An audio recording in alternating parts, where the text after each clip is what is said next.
अच्छा जी, तो बात हो रही थी इसमें सोर्सेज़ की। तो ये तमाम सोर्सेज़ हैं जी हमारे पास। इनकी डिटेल बड़ी आसान और वाज़े अल्फाज में लिखी हुई है कि कौन कौन सी चीज़ें ऐसी हैं इन एरियाज़ में जो इस्तेमाल होती हैं और हमारे माहौल को आलूदा करने का बायस बनती हैं। उसके बाद आगे आ जाता है हमारे पास classification of solid waste. Solid waste की जो बेसिक क्लासिफिकेशन है वो तीन चीज़ें हैं: रबिश, गार्बेज एंड रिफ्यूज़। आप ऑलरेडी इसको पब्लिक हेल्थ में भी पढ़ चुके हैं, लेकिन दोबारा रिवाइज़ करवा देता हूँ। रबिश ड्राई वेस्ट होता है, ठीक है। सॉलिड वेस्ट होता है, खुश्क कूड़ा करकट होता है। इसमें जलने वाला और ना जलने वाले मटेरियल शामिल होते हैं। आगे उसने बताया भी है, जिसमें गत्ता, लकड़ी के टुकड़े, टूटा हुआ शीशा और मुख्तलिफ़ किस्म की मेटल्स होती हैं जो शामिल हो जाती हैं, ठीक है। और ये चीज़ें बीमारियां फैलाने का बायस नहीं बनती, इनकी स्मेल नहीं होती किसी किस्म की। उसके बाद आ जाता है गार्बेज। गार्बेज ऐसी चीज़ें हैं जो वक्त गुजरने के साथ गलना सड़ना शुरू हो जाती हैं। तो ये बात बिल्कुल सामने आ चुकी है कि ये सब्जियों और फलों का, वेजिटेबल्स और फ्रूट्स का वेस्ट होता है सारे का सारा, ठीक है। उसके बाद आगे देख लें, रिफ्यूज़ है। रिफ्यूज़ की टर्म यूज़ की जाती है कि तमाम इस्तेमाल शुदा नाकारा मटेरियल जितना भी है, ठीक है, जिसमें गार्बेज और रबिश के अलावा इन दोनों मटेरियल्स को अगर अलहदा कर दिया जाए तो उसके अलावा जो भी मटेरियल बचता है वो सारे का सारा रिफ्यूज़ में आता है। इसमें ऐश होती है, राख होती है, ठीक है, भट्टियों की राख होगी, ठीक है, जानवरों का वेस्ट हो गया, डेड एनिमल्स जो होते हैं, ठीक है। इसके अलावा तमाम चीज़ें आपकी रिफ्यूज़ में आती हैं। उसके अलावा है जी कलेक्शन ऑफ सॉलिड वेस्ट, कि सॉलिड वेस्ट को हम इकट्ठा कैसे करते हैं। इसके दो तरीके हैं, एक प्राइमरी है, एक सेकेंडरी है। प्राइमरी ये है कि हमारे घरों के नज़दीक, जिस तरह RWMC है, रावलपिंडी वेस्ट मैनेजमेंट, ये लोग क्या करते हैं कि इन्होंने बड़े साइज़ की बिन्स जो होती हैं, डिफरेंट साइज़ की, यहाँ पे साइज़ भी मेंशन है, ठीक है, 1 से 2 क्यूबिक मीटर तक और 10 से 20 क्यूबिक फीट तक इनका साइज़ होता है। इनके अंदर इतनी कलेक्शन की गुंजाइश होती है, ये इतनी गंदगी अपने अंदर कलेक्ट कर सकती हैं ये बिन्स बड़े साइज़ की। तो इनमें जो सा है ना, अपना जितना भी हमारा वेस्ट होता है, ड्राई वेस्ट, हम इनके अंदर डाल देते हैं। ये है प्राइमरी सिस्टम। सेकेंडरी सिस्टम क्या है कि इसी चीज़ को, इसी का अगला प्रोसेस है कि इन्हीं बिन्स को हम डिस्पोजल वर्क्स तक, यानी कि जहाँ पे इस कूड़ा करकट को डिस्पोज़ किया जाता है, जहाँ पर इस गंदगी को ठिकाने लगाया जाता है, ठीक है, उस जगह तक पहुँचाने वाले सिस्टम को क्या बोला जाता है? सानवी सिस्टम, सेकेंडरी सिस्टम बोला जाता है। नेक्स्ट हम बात करते हैं इसकी डिस्पोज़ल के ऊपर। तो डिस्पोज़ल के बहुत सारे तरीके हैं जी। डंपिंग है, दबाने का तरीका है, यानी कि हम गंदगी को दबा देते हैं, गड्ढे खोदते हैं गहरे, आबादी से दूर, आबादी से दूर किसी वीरान जगह पे, ठीक है, गड्ढे खोदे जाते हैं बड़े साइज़ के, और उसके अंदर इसको गंदगी को दबा दिया जाता है और ऊपर से रिफिलिंग कर दी जाती है मिट्टी की। लैंड फिलिंग भी वही चीज़ है कि आप मिट्टी से इसकी फिलिंग करते हैं, इसको लैंड फिलिंग बोला जाता है। तो उसके बाद समंदर में फेंकना। समंदर में फेंकने से ये मुराद है कि आप, समंदर में फेंकने से ये मुराद है कि अगर आप समंदर के किनारे पर कोई आबादी है तो उसका वेस्ट है, तो उस वेस्ट को समंदर के उस स्टेज में फेंकना चाहिए जाकर कि जहाँ पर आप लहरों की वजह से, ठीक है, दोबारा गंदगी साहिलों पे ना आ जाए। तो ये चीज़ है सारी जी।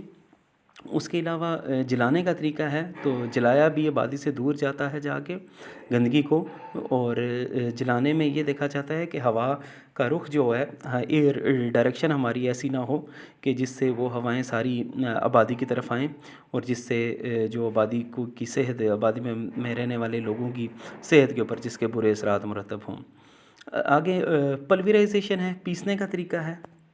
तो पीसने के तरीके में ये है कि आप गंदगी को, जिस तरह मैंने आपको एक चीज़ पब्लिक हेल्थ में बताई थी, वेस्ट फूड ग्राइंडर। हमारा जितना भी वेजिटेबल्स और फ्रूट्स के रेलिवेंट जो चीज़ें होती हैं, ठीक है, उनको हम वेस्ट फूड ग्राइंडर में ग्राइंड करते हैं, उसको छोटे छोटे पीसीज में कन्वर्ट करते हैं, ठीक है, देन उसको हम सीवरेज पाइपलाइन के अंदर भी डिस्पोज़ कर सकते हैं अपनी। तो इसके अलावा हम इसको बतौर खाद भी वेस्ट को यूज़ कर सकते हैं। स्पेशली जो स्लज होती है हमारे पास, स्लज जो गट्ठी होती है सेडिमेंटेशन के दौरान पानी की, उससे हम डायरेक्टली खाद भी बना सकते हैं, ठीक है, और उसको थैलियों में बंद करके, या मतलब किसी भी तरीके से उसको सेल भी कर सकते हैं, फ़रोख्त भी कर सकते हैं। कंपोस्टिंग एक ऐसा मेथड है जी, मोस्ट इम्पॉर्टेंट मेथड।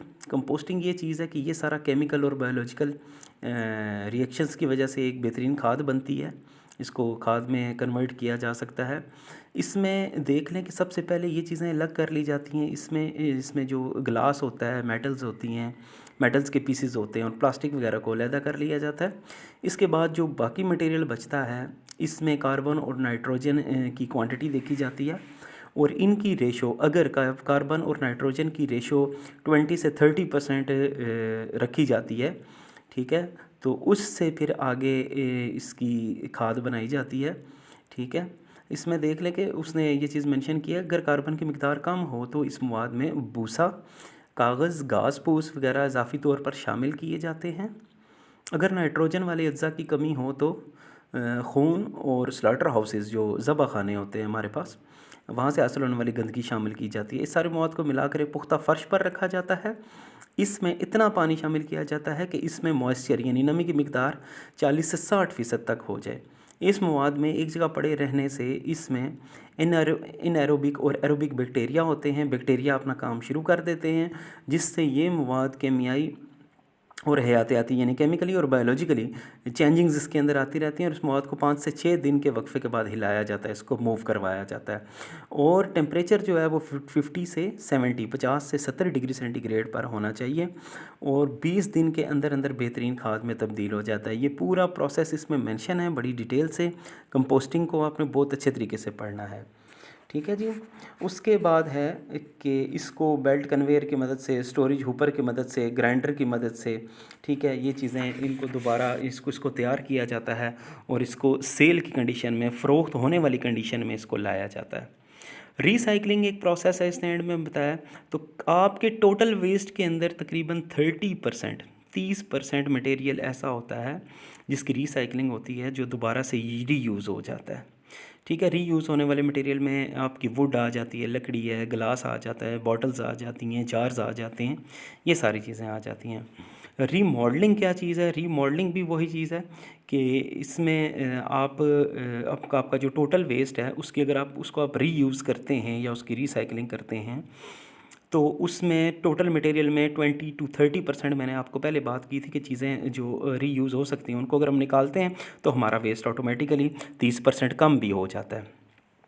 इसको वैसे भी हमने डिस्पोज ऑफ करना होता है, तो जब 20 से 30% इसमें कमी आ जाती है, जो हम रीयूज़ कर लेते हैं चीज़ें, तो उसमें फिर क्या हो जाता है, हमें इसकी डिस्पोज़ल में भी, इसको ठिकाने लगाने में भी आसानी होती है।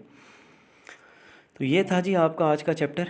इसको अच्छे तरीके से पढ़ना है। कोई कन्फ्यूजन हुई तो मुझसे आपने पूछ लेना है, सेपरेटली मुझे मैसेज कर दीजिए, ठीक है, या जिस तरीके से आपको आसानी लगे उस तरीके से आप मुझसे पूछ सकते हैं। जज़ाक अल्लाह, थैंक यू वेरी मच।